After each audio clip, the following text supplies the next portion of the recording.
आज लोग बड़े दुखी हैं। महाराज जी हमारे घर में महाभारत चल रहा है। हाँ महाराज जी हमारे यहाँ लंका कांड चल रहा है। बड़े परेशान।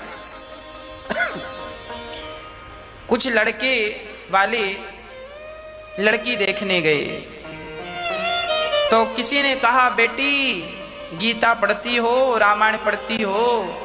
तो लड़की ने कहा गीता रामायण तो मैं अपने घर में पढ़ती हूं, महाभारत वहीं शुरू करूंगी। है? ये जो महाभारत है, कई लोग डरते हैं महाराज जी महाभारत पढ़ने से महाभारत होगा। आज लोग इतने ज्यादा अपनी अज्ञानता का परिचय देते हैं कि क्या कहें। अरे भाई महाभारत पढ़ने से महाभारत कभी नहीं होता। हम लोग तो महाभारत भी पढ़ते हैं। महाभारत की पोथी पढ़ना चाहिए। क्या होगा? महाभारत को पढ़ने से आपका नॉलेज बढ़ेगा, ज्ञान बढ़ेगा। जो गलतियां इतिहास में हुई हैं वो गलतियां हम ना करें। एक कहावत है, अब पछताए होत क्या जब चिड़िया चुग गई। ये क्या है? कहावत है, मुहावरा। अब पछताए होत क्या जब चिड़िया चुग गई खेत। आप बताओ ये बात सही है कि गलत है? सही है। इसे हम सही नहीं कह सकते और इसे हम गलत नहीं कह सकते। इसे हम समझें और समझकर हम स्वयं निर्णय लें कि ये कितने परसेंट बात सही है और कितने परसेंट बात गलत है। मैं समझाने का प्रयास करता हूं, आप समझने का प्रयास करना। सुनिएगा। कहावत है, अब पछताए होत क्या जब चिड़िया चुग गई खेत। यदि आप पश्चाताप नहीं करेंगे, आपने गलती की और गलती आपने की और कल यदि आपने पश्चाताप नहीं किया तो चिड़िया खेत तो चुग ही गई, पर आप सावधान नहीं होंगे तो चिड़िया कल फिर खेत चुग जाएगी, चिड़िया परसों फिर खेत चुग जाएगी। इससे इतिहास में जो गलतियां हुई हैं वो गलतियां हमसे ना हो, है ना, हमसे ना होनी चाहिए। अब देखते हैं कि इतिहास में किन किन से क्या क्या गलतियां हुई। महाभारत में हमारा गृहस्थ जीवन महाभारत की कथा से जुड़ा है। आप लोग गृहस्थी हैं, हम लोग गृहस्थी हैं, पत्नी पुत्र परिवार के बीच में हम सबको रहना पड़ता है। और ये जो महाभारत की कथा है ये भी बिल्कुल हम सब की कथा है। लोग पढ़ते नहीं हैं, समझते नहीं हैं, जबकि पढ़ना समझना और सीखना चाहिए। गलती हुई कौरवों से तो अब हम लोग कहें अब पछताए होत क्या जब चिड़िया। यदि गलती कौरवों ने की तो उन्हें दंड मिला और हमने उनकी गलतियों से कुछ सीखा नहीं तो दंड हमें भी मिलेगा। इसीलिए पश्चाताप भी करना जरूरी है। हमने गलती की, हमने किसी भी सब्जेक्ट में गलती की तो हमें पश्चाताप करना होता। ओ हो क्यों गलती की, क्यों ये कह दिया, क्यों। जब हम ये पश्चाताप करेंगे तब फिर कल हमसे ये गलती, और हमने पश्चाताप नहीं किया तो हम फिर से वही गलती। चिड़िया चुग गई खेत तो आज चुगी है ना, कल फिर चुग जाएगी,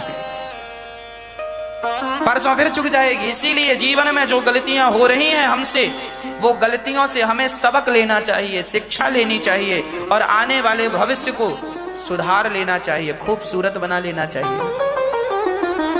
महाभारत की गलती क्या है? किसने गलती की महाभारत में? क्या महाभारत को रोका जा सकता था?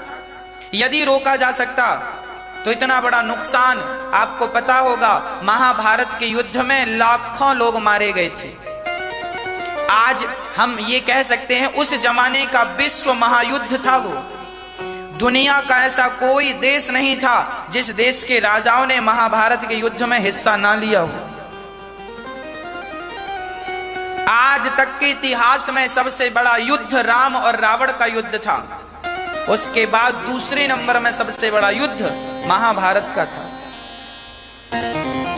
इतना बड़ा युद्ध आज तक नहीं हुआ। द्वितीय विश्व युद्ध हुए हैं आपने सुना होगा इतिहास के पन्नों में, पर वो इतने बड़े नहीं थे जितना बड़ा महाभारत था। प्रथम विश्व युद्ध भी आपने सुना होगा, पर वो इतने बड़े नहीं थे जितना बड़ा महाभारत था। दुनिया का कोई देश ऐसा नहीं था जिस देश के राजा ने महाभारत में हिस्सा ना लिया हो। कुछ राजा कौरवों की तरफ से हिस्सा ले रहे हैं, कुछ राजा पांडवों की तरफ से भाग ले रहे हैं, और युद्ध चल रहा है। युद्ध किसके कारण हुआ? उस व्यक्ति का नाम क्या है? जब हमारा लोभ बढ़ जाता है, जब हमारा लालच बढ़ जाता है, तब तब महाभारत होता है। सबसे ज्यादा लोभ किसका बढ़ा? आप बताइए, किसका लोभ बढ़ा? कौन था वो व्यक्ति जिसके कारण महाभारत हुआ? उस व्यक्ति का नाम है धृतराष्ट्र। यदि धृतराष्ट्र, देखिए, मैं ये भी कह सकता हूं कि उस महाभारत का जिम्मेदार दुर्योधन था, मैं ये भी कह सकता हूं, पर दुर्योधन के पास तो कोई पावर नहीं था। दुर्योधन के पास केवल इतना पावर था कि वो धृतराष्ट्र का बेटा था, और धृतराष्ट्र हस्तिनापुर की पवित्र गद्दी पर बैठे थे राजा बनकर, और राजा का फर्ज होता है कि वो अपनी प्रजा के साथ समान व्यवहार करे, एक सा व्यवहार करे। ये नहीं कि मेरा बेटा है तो मैं इसके संग अलग व्यवहार करूं, ये मेरे भाई का बेटा है तो इसके संग अलग व्यवहार करूं। यदि एक बार जरा ज्ञान की चक्षु से देखा होता धृतराष्ट्र जी ने, तो महाभारत ना होता। महाभारत इसलिए हुआ क्योंकि अंधे धृतराष्ट्र जी के अंदर जरूरत से ज्यादा लोभ आ गया। उन्हें लगने लगा कि पांडव लोग, जबकि पांडवों के पिता जो पांडु थे वो हस्तिनापुर के राजा थे। हस्तिनापुर के राजा पांडु अपने भाई अर्थात धृतराष्ट्र से बहुत प्यार करते थे। ये धृतराष्ट्र, पांडु और विदुर जी, ये तीनों एक ही पिता की संतान है। पिता है इनके वेद व्यास जी। तीनों की मां अलग अलग है, मां अलग अलग है, पर पिता एक है। तो तीनों में बड़ा भाई एक बाप की संतान है, तीनों में बड़ा प्यार है। जब ये छोटे थे तो इन तीनों का बढ़िया से पालन कौन करता था? पितामह भीष्म। भीष्म पितामह ने इन तीनों को बच्चों की तरह पाला है, इन तीनों को खिलाया है अपनी गोद में पितामह भीष्म ने। इन तीनों से बड़ा प्यार था पितामह भीष्म को। और धृतराष्ट्र बड़े पावरफुल थे, पर अंधे होने के कारण पांडु को हस्तिनापुर का राजा बनाया गया। एक दिन पांडु अपने पत्नियों के साथ माद्री और कुंती के साथ विहार करने गए जंगलों में। राजा लोग पहले विहार करते थे, सेना की टुकड़ी लेकर गए विहार करने। तभी पांडु ने एक जीव को मार डाला। एक मृग और मृगी मैथुन क्रिया कर रहे थे। उस अवस्था में पांडु ने उस जीव को मार डाला। तो पांडु को श्राप दे दिया उस मृग ने कि तुमने हमें इस क्रिया में मारा है, मैथुन की क्रिया में मारा है। जब तुम अपनी पत्नी के साथ रमण करने का विचार करोगे और पत्नी को स्पर्श करोगे रमण की भावना से, उसी क्षण तुम्हारी मृत्यु हो जाएगी। ये श्राप लग गया है पांडु को। पांडु की पत्नी दो हैं, माद्री और कुंती। अब वो अपनी पत्नियों का स्पर्श नहीं कर सकते, पर वो ब्रह्मचारी के रूप में रहने लगे। तभी आपको पता होगा माता कुंती को दुर्वासा जी ने कुछ ऐसे मंत्र दिए थे जिन मंत्रों के प्रभाव से उनके पुत्र हो सकता था। दुर्वासा जी के पहले मंत्र का प्रयोग किया माता कुंती ने तो कर्ण हो गए, जिसे पानी में बहाना पड़ा, कुंवारे में हो गया। फिर 3 पुत्र हुए हैं कुंती से और 2 पुत्र हुए हैं माद्री। पांडु से पुत्र नहीं हुए, पांडु के द्वारा नहीं, उस मंत्र के प्रभाव से पुत्र हुए। धर्मराज युधिष्ठिर, अर्जुन और भीम, ये 3 पुत्र हैं माता कुंती के। नकुल और सहदेव, ये 2 पुत्र हैं माता माद्री के। एक दिन माद्री अपने कपड़े सुखा रही थीं, तभी पांडु ने उन्हें देखा और उन पर आसक्त हो गए और अपनी पत्नी की ओर जब बढ़े तो पत्नी का स्पर्श करते ही श्राप के कारण पांडु की मृत्यु हो गई। और पांडु जब मरे, उनकी चिता पर उनकी पत्नी जलने लगी। माद्री, कुंती माता बोली मैं भी जल जाऊंगी। तब माद्री ने कहा बहन, यदि आप भी जल जाओगी, सती हो जाओगी, तो इन बच्चों को कौन संभालेगा, आप इन्हें संभालिएगा। माता कुंती बच गईं, उन्होंने अपने आप को नहीं जलाया पति के साथ। वो बड़ी पतिव्रता हैं, कोई संदेह नहीं है, पर अपने आप को इसीलिए बचाए रखा कि इन बच्चों के लिए मुझे रहना है। बच्चे अभी पांचों पांडव छोटे छोटे थे। अब सोचिए माता कुंती के जीवन में कितना बड़ा संकट है। आप स्त्रियां जरा विचार करें कि एक स्त्री के 5 बच्चे हैं और पति मर जाए, और घर में उस समय माता कुंती जंगल में थी। जंगल में थी। जब वो अपने घर आई तो उस समय राजा बने कौन बैठे थे? धृतराष्ट्र। जबकि नियम यह था कि राजा का बड़ा बेटा ही राजा बनेगा। पांडु राजा थे हस्तिनापुर के, पर पांडु कुछ दिन के लिए भ्रमण पे गए थे तो राजगद्दी सूनी ना हो, इसलिए पांडु ने अपने भाई धृतराष्ट्र को बिठा दिया राज तिलक करके कि अभी जब तक मैं परदेश में हूं आप संभालना। राजा तो वो ही थे पांडु, पर टेम्परेरी राजा धृतराष्ट्र को बनाए। अच्छा, धृतराष्ट्र को क्या लगा कि अब तो मेरा भाई मर गया, अब उसका राज्य उन्होंने कब्जा कर लिया, अब छोड़ा ही नहीं। देखो ये लालच। आप अपने भाई के साथ महाभारत में लिखा है कि माता कुंती को भीख मांगकर अपने बच्चों का पालन करना पड़ा।